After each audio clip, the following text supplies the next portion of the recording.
এই তিনটা আয়াতের একটা ফজিলত আছে, ভার্চিউ বা ফজিলত সুনানে তিরমিজিতে বর্ণিত হয়েছে। রাসূলুল্লাহ সাল্লাল্লাহু আলাইহি ওয়াসাল্লাম বলেন, মান ক্বালা হিনা ইউসবিহু সালাসা মাররাতিন আউযু বিল্লাহিস সামিউল আলিম মিনাশ শাইতানির রাজীম, যে ব্যক্তি সকালবেলা তিনবার পড়বে আউযু বিল্লাহিস সামিউল আলিম মিনাশ শাইতানির রাজীম ওয়া ক্বারাআ সালাসা আয়াতিন মিন আখিরি সূরাতিল হাশর, এরপর সূরা হাশরের শেষ তিন আয়াত পড়বে, ওয়াক্কালাল্লাহু বিহি ৭০,০০০ মালাক লাহু ইউসাল্লুনা লাহু।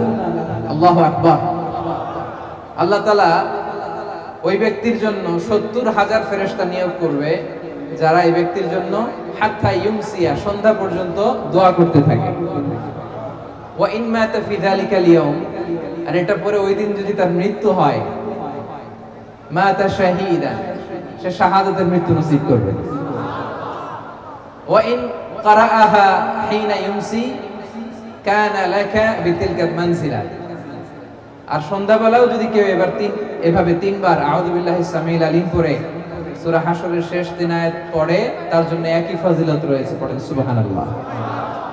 তাহলে প্রথমে পড়তে হবে আউযু বিল্লাহিস সামিউল আলিম মিনাশ শাইতানির রাজীম তিনবার। আওয়াজ করে বলেন তো কয়বার? তিনবার। এরপরে সূরা হাশরের শেষের কয় আয়াত, এটা যদি পড়েন দুইটা ফজিলত। পড়ার সাথে সাথে সন্ধ্যা পর্যন্ত ৭০,০০০ ফেরেশতা আপনার জন্য দোয়া করবে। ওই দিন মারা গেলে শাহাদাতের মৃত্যু নসিব হবে। আমরা শাহাদাতের মৃত্যু চাই কি চাই না? হ্যাঁ, চাই কি চাই না? আমরা যেন এটা পড়ি। তাহলে এটা সকাল সন্ধ্যার জিকির, মিন আযকারিস সাবাহি ওয়াল মাসা। কিন্তু বাংলাদেশে এটা শুধু সকালে পড়ে, ফজরের পরে, মাগরিবের পরে পড়ে না। এটা ঠিক করে নেবেন, এটা সকাল